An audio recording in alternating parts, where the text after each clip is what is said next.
Shalom, shalom, soyez bénis en ce jour, que la grâce de Dieu, la paix de Dieu soit multipliée dans vos vies. Bienvenue à Vie Glorieuse.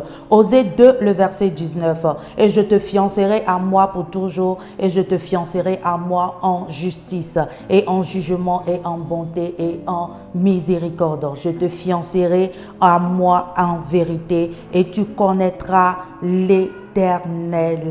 Au nom de Jésus-Christ, tout est fait sur la base de la parole de Dieu. Au commencement, la parole, et à la fin aussi, c'est la parole de Dieu. Suite à une question qui nous a été posée par une internaute sur Facebook, elle dit: chrétienne, j'ai trompé mon partenaire chrétien. Je me suis repentie auprès de Jésus, mais mon partenaire ne veut plus de moi dans sa vie. Je suis dévastée. Comment faire pour me relever? Donc, elle se pose la question à savoir comment faire pour se relever. Mais d'abord, ma chérie, j'aimerais te dire que tromper n'est pas une action qu'un homme avec grand H, c'est-à-dire homme comme femme, accepte facilement, parce que cette personne-là a mis sa confiance totale en toi. Donc le fait que tu es allé tromper ce dernier-là, tu as brisé, disons,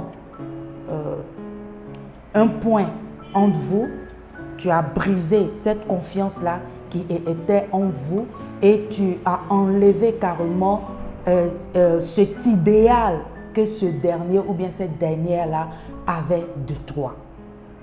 Donc, ce matin, nous allons voir les 4 facteurs qui ont causé ce problème-là du fait que tu l'as trompé. Et aussi, nous allons voir comment travailler sur ton caractère pour ne pas que cela encore se répète. Donc, le premier point, ce dernier, il a appris cela par personne interposée, ou bien soit c'est par toi-même qui lui a avoué cela. Maintenant, le deuxième point, est-ce que réellement tu es allé vers lui pour lui parler et demander pardon réellement à Dieu, réellement pardon à lui? Parce que dans ta question que tu as posée, tu as dit que tu as demandé pardon au Seigneur, et le Seigneur, tu ressens que le Seigneur t'a exaucé, et aussi il a enlevé ce poids-là en toi. Mais est-ce que réellement tu es allé vers ce dernier-là pour lui parler, pour lui dire que tu te répands sincèrement et que tu lui demandes pardon pour toutes les choses que tu as pu lui faire, et parler réellement avec lui, avoir une communication réelle avec lui? Et aussi,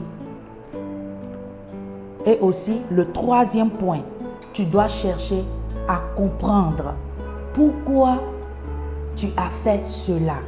Est-ce que le vieil homme n'est pas encore là? Est-ce que tu as encore des envies sexuelles? Est-ce que tu as un problème de solitude? Est-ce que tu es envieuse? Est-ce que tu es une personne, par exemple, qui est en manque d'argent? Ou bien quand on parle de manque d'argent, ça veut dire que tu es là, tu veux de l'argent pour payer les mèches de 100 000, de 200 000, de 300 000. Or, tu n'as pas encore les moyens pour le faire. Est-ce que tu n'as pas un problème de convoitise? Est-ce que tu n'as pas un problème d'envie? Est-ce qu'il n'y a pas un problème au sein de votre couple, un problème de communication? Donc, il faut que tu t'assoies et tu te poses cette question-là pour voir réellement quel est le troisième facteur-là, quoi qui a réellement créé le problème. Et le quatrième point, j'aimerais que tu traites, tous les points sont bons, mais ce dernier point-là, il est important que tu demandes aussi à Dieu. Daniel 2, le verset 22. La Bible déclare qu'il révèle les choses cachées, les choses qui sont dans les ténèbres, les choses qu'on ne connaît pas. C'est ça que le Seigneur révèle. Demande à Dieu, dans ma famille, quelles qu'est-ce qui est là qui fait que les femmes, par exemple, n'arrivent pas à se marier, ou bien soit quand ils se marient, ils divorcent facilement, ou bien il y a un problème de polygamie, il y a un problème de colère, il y a un problème d'amertume, il y a un problème d'animosité, il y a beaucoup de choses. Donc, demande à Dieu réellement dans Daniel 2, le verset 22, qui se révèle à toi afin que tu puisses, quoi? Le dernier point, demander pardon à Dieu et demander réellement afin que le Seigneur puisse traiter réellement ton caractère pour ne pas que tu puisses envoyer ces points-là encore dans le mariage, dans ta relation, bien dans ta relation future.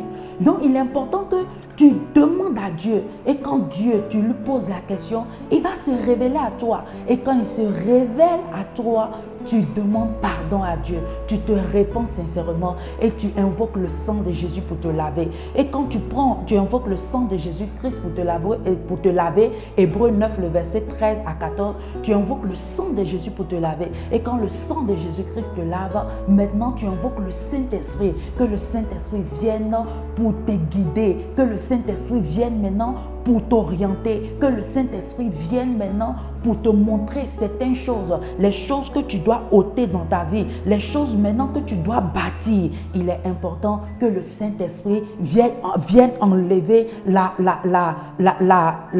le vieil homme qui est en toi. Parce que l'homme se dit quoi? Si tu es arrivé à me tromper aujourd'hui, qu'est-ce qui prouve que dans le foyer, tu ne vas pas faire la même chose? Donc, il faut que tu sois une personne qui s'assoit et tu te poses la question et le Saint-Esprit va t'aider. Et le dernier point encore, le quatrième, va voir un responsable dans l'église afin qu'il puisse t'aider à pouvoir surmonter beaucoup de choses. Et si même tu dois passer par la délivrance, je t'exhorte à aller à la délivrance pour pouvoir enlever beaucoup de choses en toi. Donc, ce sont ces facteurs-là, ces 4 facteurs-là que j'ai voulu partager avec toi en ce jour. Et sincèrement, assois-toi et énumère ces facteurs. Pose-toi des questions dessus. Rentre en toi-même et travaille sur toi. Travaille sur ton caractère. Travaille sur toi. Parce que le mariage, c'est la mort de soi. Tu rentres dans ce mariage-là, c'est pour aller rendre l'autre heureux. C'est pour aller rendre l'autre heureuse. C'est pour aller bâtir quelque chose dans ce mariage-là. C'est pour aller loin. Donc, si toi-même, il y a des choses en toi qui ne sont pas encore en place, tu vas détruire ton foyer carrément. Donc, travaille sur toi, travaille sur ton caractère. Au nom de Jésus. C'est ce que j'ai voulu partager avec toi en ce jour. Et si tu es là en ce jour, tu ne connais pas le Seigneur en tant que ton Seigneur sauveur personnel, j'aimerais te dire de choisir la bonne part. C'est Jésus-Christ de Nazareth qui est l'alpha et l'oméga, qui est le Dieu qui restaure la vie de tout un chacun, qui donne la bonté à tout un chacun.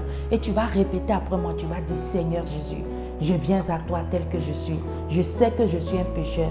Pardonne-moi et délivre-moi en ce jour. Au nom de Jésus-Christ que j'ai prié. Amen. Je t'accepte comme mon Seigneur et Sauveur personnel. Au nom de Jésus-Christ. Et si tu as fait cette prière, sache que le Seigneur t'aime. Le Seigneur t'aime. Il est le seul guide. Il est le seul repère. Et il est ton seul partenaire. Et il rendra ta vie joyeuse, remplie de paix, remplie de grâce, de faveur. Au nom de Jésus-Christ. Sois béni, c'était Vie Glorieuse avec Essena Moti, auteur d'une plume, d'une sista à une autre. Sois béni et à très bientôt. Bye bye!